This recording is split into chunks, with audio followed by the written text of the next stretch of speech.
We sit here in Chicago, and we are at GOTO Chicago, which is a software developer conference. And I'm really happy that we have two guests in the studio here, Ivan and Jill. And we made up some cool questions we think is relevant for people to hear the discussions we have here. So why don't we just start with you, Jill? If you can just say a little bit about yourself, your background, and what we're going to talk about. Sure. Yeah, so I got my start as a software engineer, worked at Salesforce.com. So I was there for 7 years. I was working on a lot of platform features, so external developers as customers. Around the sort of last year at Salesforce, I became an engineering manager. Management was very, very intriguing to me. I felt like people problems were more interesting to me than computer problems. And that was sort of the responsibilities I was gravitating towards. While I was at Salesforce, I helped start the Women in Technology Employee Resource Group there. After that, went to a social media company. I was an engineering manager there, also working with the Women in Engineering group. And then after that, I wound up at Lyft. So I've been at Lyft for about 4 years. Was initially hired to build up the infrastructure engineering org. So built that from about 7 people to 115. So quite a large org through hyper growth, and have been doing a lot of diversity and inclusion related work at Lyft for pretty much the entirety of my tenure. So last year, I wound up pitching a job role to my boss and to our founders, and I became the Director of Engineering Leadership Development. And I view my role as in service to 3 different groups. One is our manager population. I want to make our managers better at managing, and specifically better at managing underrepresented people. I also want to be in service to our engineers as well, and to our individual contributors, and help usher them into leadership roles. And then I also view myself in service to the external community as well. So that's the work that I've been doing for the last year or so. And that's also why you're here. That's exactly why I'm here, yeah. Thank you for coming. Yeah, thank you for having me. So Ivan, you have a way different background. Maybe you can just tell a little bit about that, how you ended up sitting here. Yeah, my story is a little bit different. I guess it starts after I spent 3 months living in the hut in the forest of a monastery. And I guess after that experience, learning the tools of mindfulness and learning just how to slow down, I came back and wanted to share those experiences with other people, so I wrote a book. And then from that book, I organically started doing talks at schools and companies, just getting, teaching people the skills and tools to live their best, most vibrant lives. And while doing that, I got involved in some really cool initiatives, some environmental campaigns to ban single-use plastic bags, engaged creative education movement where disadvantaged children in Bogota illustrated my children's stories to learn literary skills in a fun and dynamic way.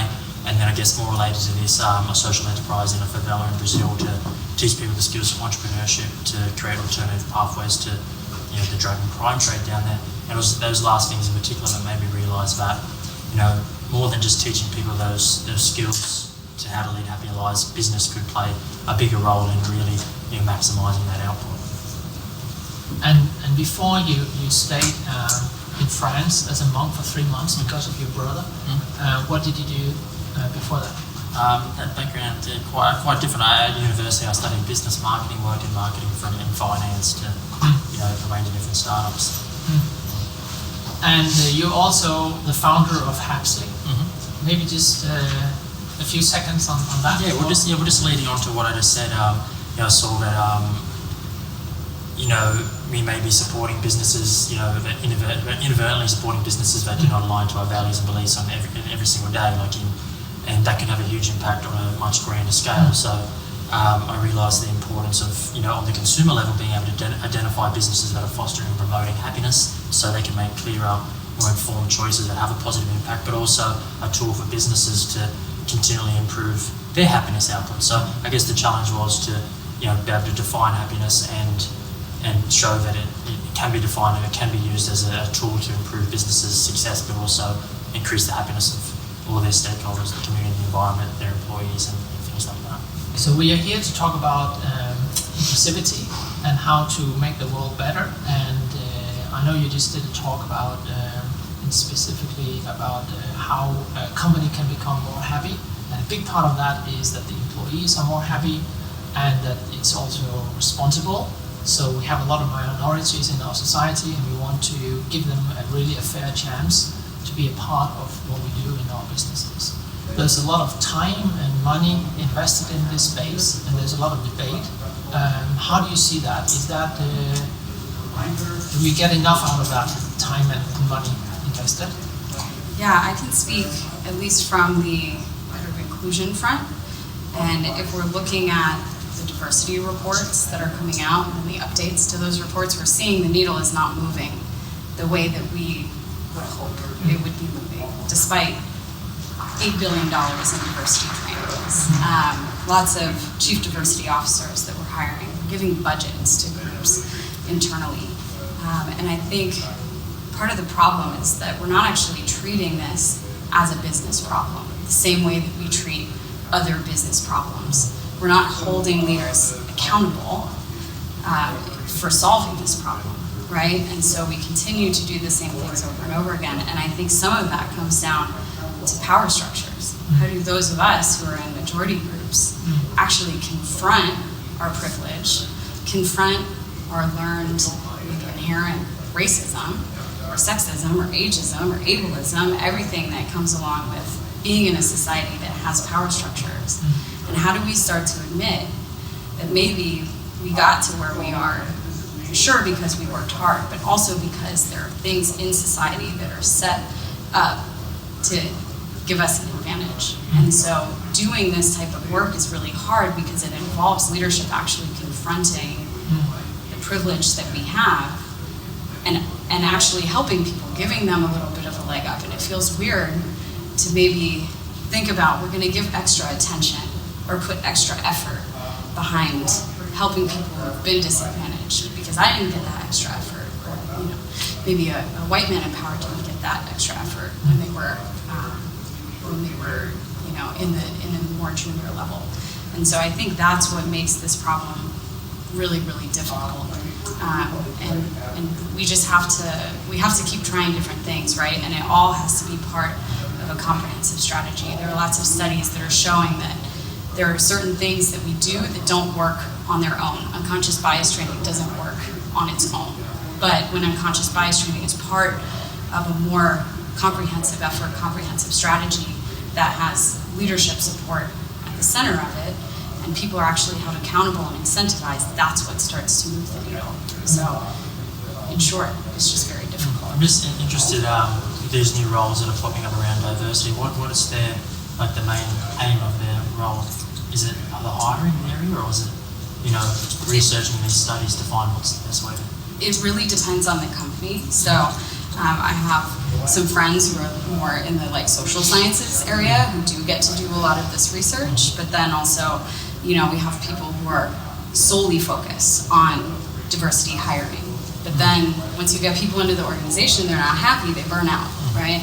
And so we really have to be looking at this from all angles. And I think the research part that you bring up is pretty important because we still don't have a lot of research on this. We can't find studies that show that ERGs help people get promoted. We can't find studies that say that diversity trainings help. And so I think we're still kind of in the early stages of figuring out how to tackle this problem. Where do we start? I mean, how do we make people engaged, and how do we make everyone feel important in a company? Where do we start? Because if you are in a minority group, it's by default that you're not on the main track. So the risk here is that you're being left behind. You're being set outside, like in the schoolyard when you're young. If you're different, you're left outside. And this is kind of the circle we need to break. So how can we break that negative circle?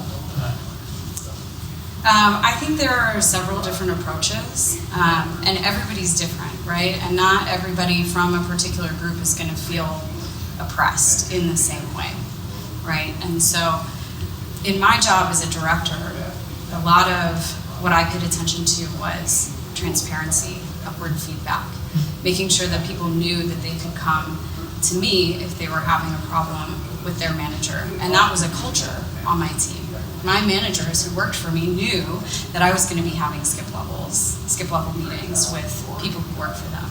And I wanted to create sort of a culture of, it's okay for us to give feedback to each other. It's okay to call me out if I say something that is excluding somebody, and it's safe to do so. And so I think there are a lot of things that we need to do around making sure that leadership actually understands what is it like for frontline employees. How do people feel when they come into work every day? Are they happy? Do they enjoy coming into work?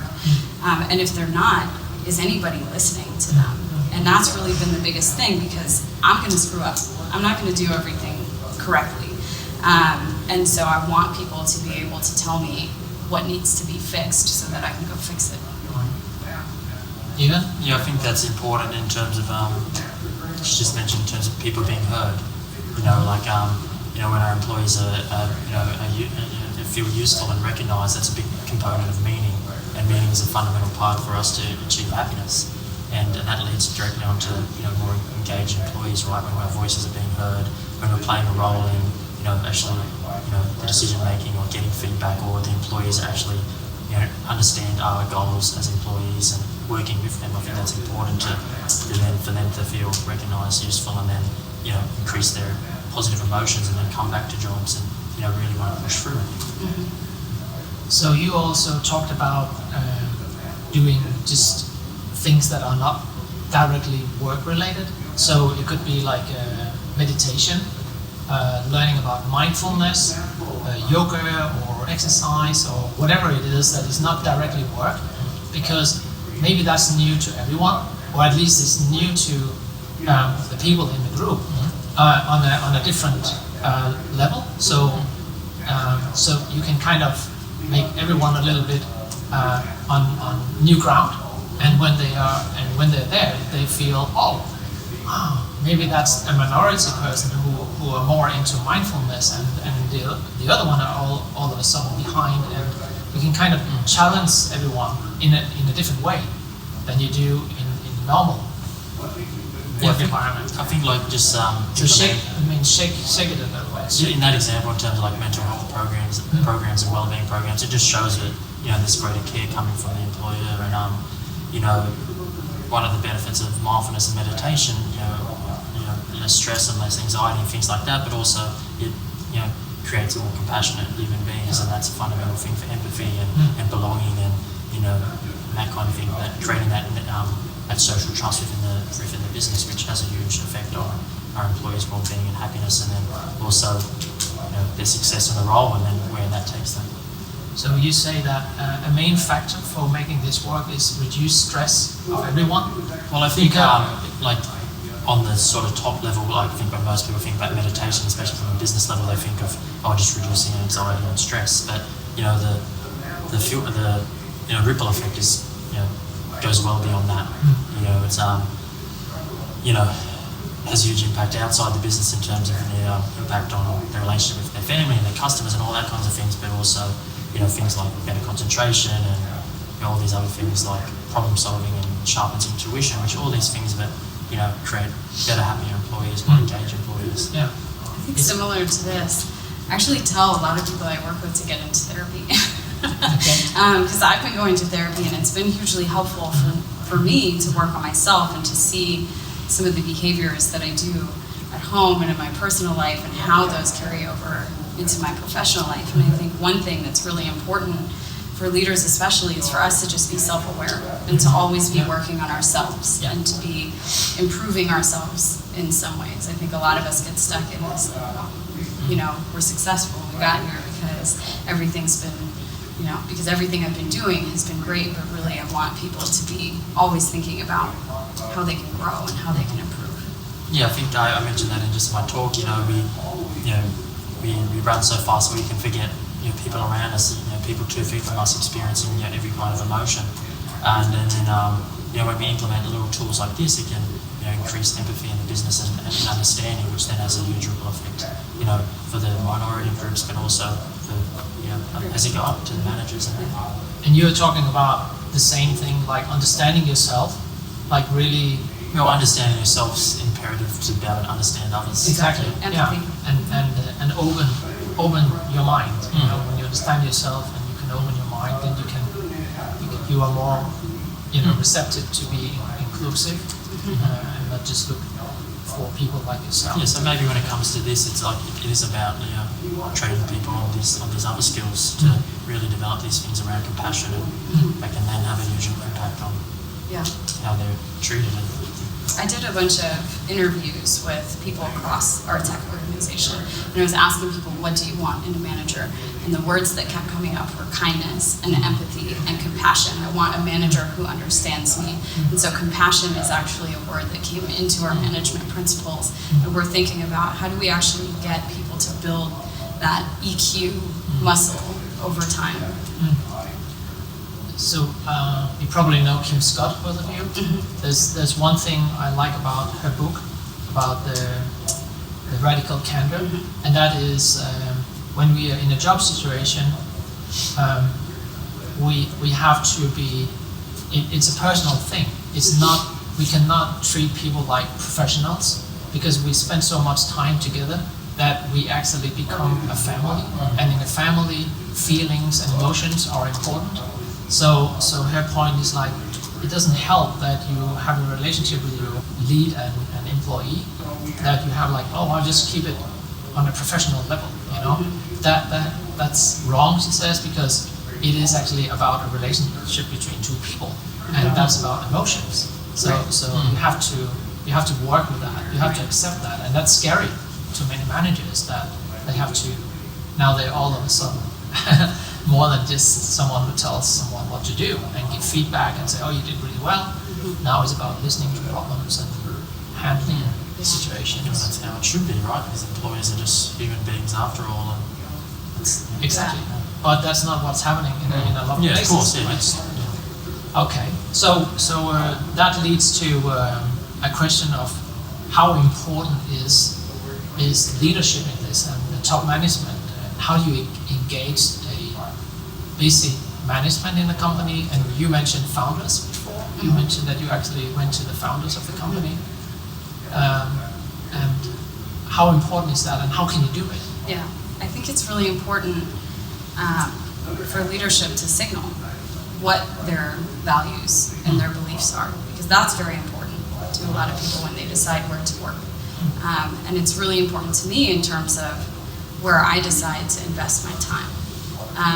And I think we can't really do much without getting leadership involved. A lot of the inclusion work, if you look at like diversity labor and inclusion labor, it's happening with underrepresented employees who are not well represented in leadership and management roles.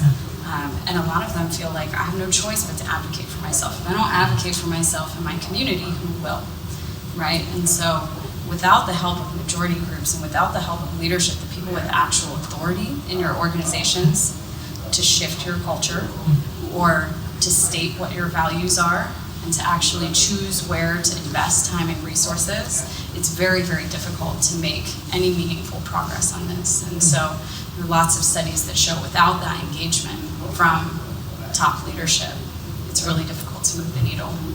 And how so you try to make Hapzly a bigger company, and so do you have any experience on how you approach your potential customers, and at what level? I mean, what works? I mean, how do you approach? I think it takes, like as you said, like founders or leaders who are forward-thinking and compassionate individuals first and foremost to make these big changes. Like that's how you and I met. You're someone who really thinks about the happiness of your employees and also your environmental impact. So it takes people like you who are in those positions to make a shift. It's like Patagonia, which is now flourished as a company based on its focus on the environment and sustainability. But it took Yvonne Chouinard, who's the founder, to create 1% for the planet. Where he started donating 1% of profits to carefully chosen environment and all profits. And then when a big company like that is doing it, and then the other companies start getting on board too, because they see the positive impact it has not only on the environment but also on their business. And I think it has to come back to how it benefits the business. And I think in this case there are huge benefits for business, and I think that's what needs to be put into the spotlight. I actually bought a Patagonia ski jacket the other day, and the sales guy, he understood the values of the company, which is not always the case when you buy something, but he actually understood it, and you taught me about the values of my company, and he really stressed that whatever happens to your jacket, just come in, we will repair it, so you don't have to buy a new one. We will make this the lifespan of this jacket very long. So and that creates loyalty. Yeah, right? yeah, and I really like that. So yeah. And also starting with Patagonia now, it's becoming the norm. Like other companies are starting to do that. Yeah, and that's how it starts happening when they see the huge success they're having, especially the amount of loyalty amongst their consumers and their employees, and then other companies like, oh, we need to start doing this too. So talking about HR, now we talk about management and middle management. So what is your view on HR? How can they help this situation? HR has been a huge partner to me in pretty much everything that I've done, whether that's our diversity and inclusion group or simply our HR business partners. Those are the people who are meant to be in service to the employees, of course. And we hear this phrase that HR is there to protect the company and not to protect the employees. And I understand where that comes from, and there is like a little bit of truth behind that. But also, a good HR person is going to protect the company by protecting the employees. And so for me, it's really important that I have a good relationship with my HR team and that I know who to go to, especially when I start to hear little concerns and hearing them before they become big concerns and knowing where to take them.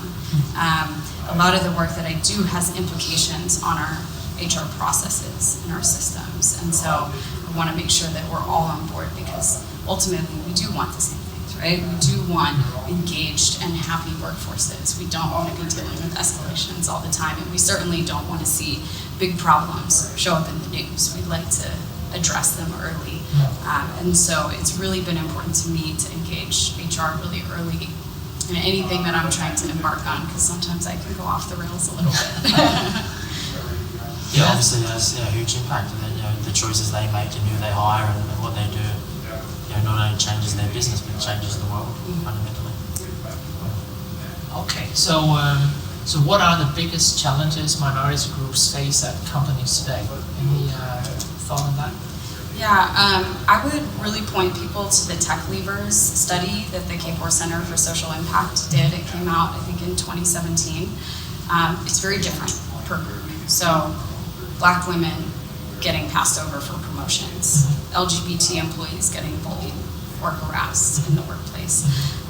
So it's very dependent. And again, not everybody feels depression in the same way. One thing that I tend to think about is that we can't point to like the smoking gun in these situations. And so there's this concept of death by 1,000 paper cuts. It would be one thing if somebody could just tell us this is the problem in the organization and somebody can go fix it.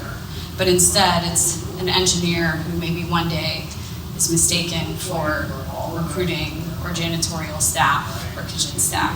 And then the next day, it's being talked over in a meeting. And the next day, it's having someone steal your idea. And the next day, it's being told you're too vocal. And the next day, being told you're not vocal enough. All of these things you can maybe look at in isolation and explain them away. Or, oh, this person had really good intentions. But what we don't actually get a sense for is how that feels over time and how it starts to build up and how it starts to make people feel isolated and excluded. And I think that's part of what makes this so difficult is how do we actually deal with all of these little microaggressions and the isms and the things that are, very difficult to deal with in the world, and now we have to deal with them in our workplace. So I think that's really what makes this seem so intractable. What do you see?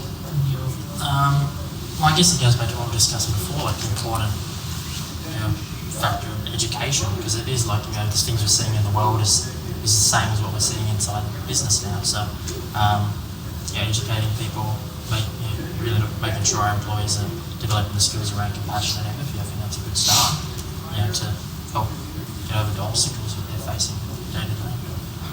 I don't know first-hand experience as much as Jill in terms of the day-to-day and things like that. But I guess it starts by teaching people those tools and,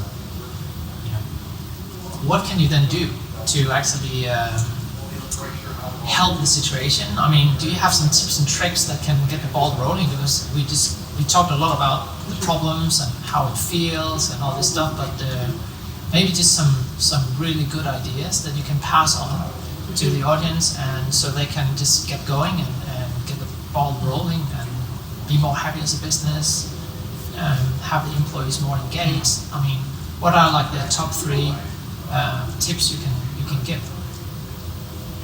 I think the first thing is like being aware of what an employee needs to be happy in the first place. Yeah. You know, things like and how businesses can influence those elements in terms of like time use and living standards and you know health workplaces that nurture positivity and well-being and actually caring for the health of these employees. So I think once we're aware of those elements, and then we can see how a business can actually influence them.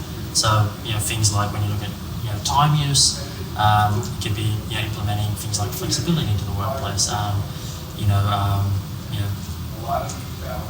They can deepen that culture and that high trust culture, which is important for business success. When you're looking at what an individual needs to be happy, they need to be able to develop themselves personally and professionally. So we can implement things into our employees to keep on improving their skills, to add to their existing skills, to learn things like values and ethics. And we can also have them involved in the decision-making process and actually have their voice heard, because that is directly aligned to them being able to develop personally, professionally, and also that engagement and deepening that meaning and that recognition and that usefulness. So they're just 2 simple things I think that come on the back of being aware of how we can influence that in employees' happiness. I would +1 everything that you said. I might also add that there are some interesting ideas around, if you're familiar with the term ombudsman, that's like a third party that's meant to hear concerns and sort of help people navigate and figure out how to actually resolve an escalation. And so there's a company called TechWittable that it's like this third-party organization, and employees can, if you think about all these paper cuts, employees can actually anonymously report these issues that are happening in their workplace, because they're happening all the time. We just don't hear about them because it seems like such a nuclear option to go to like escalate something so small to HR, but to make sure that we're actually capturing what is it like, and then to be able to see those patterns. It's hard to see those patterns when you're talking about minority groups and like small N numbers in your organization. So giving people an outlet for how to raise their concerns, and for them to be able to say, I don't need you to make a big deal out of this, but I want someone to be aware that it's happening, so that once we start to see the patterns, we can address it. That's definitely important, because otherwise those little things just become always overlooked, and then you don't really see those patterns. How do we start changing all this? I mean, what will you do tomorrow, basically? That's my question. What can we go home, or just right after this video is over, then people, they think, okay, what should they do right after? I mean, what's the most important thing they can just get going on? One of the things I said in my talk is, if you don't know where to start, go address your underrepresented people and pick a process. Pick something that is opaque to them, that we probably think is working. Let me explain how it works to you, and let me just listen when people say that's not how it works for me. And that has generally told us where we need to focus our attention. And so when we hear things, right now one of the things that we're trying to take on, we have a diversity working group that is led mostly by managers and directors. So that's who's doing all of the work. And we're talking about team switches. And how do team switches work? What does a manager handoff look like? And I want to know, what is the actual experience of our underrepresented people? What's holding them back from switching teams? What about the process has been frustrating to them? And that's going to tell us where we need to focus our efforts. We don't actually have the answers. As far as we're concerned, everything's working just fine. But I've heard enough, there's little struggles here and there, that I think it's important to sort of get everybody in a room, allow them to feed off of each other, make that environment safe for people to speak up and tell us, what do we need to go address? I think an important thing is to realise that these things actually make business better, and once we are aware of those things, then we're probably more likely to do it. And then again, asking questions and listening and actually creating that awareness individually first, and then across the board. You have to be aware of what things are happening first to be able to address them. So how important is it to really understand the values of the company you work in to achieve better inclusivity and happiness?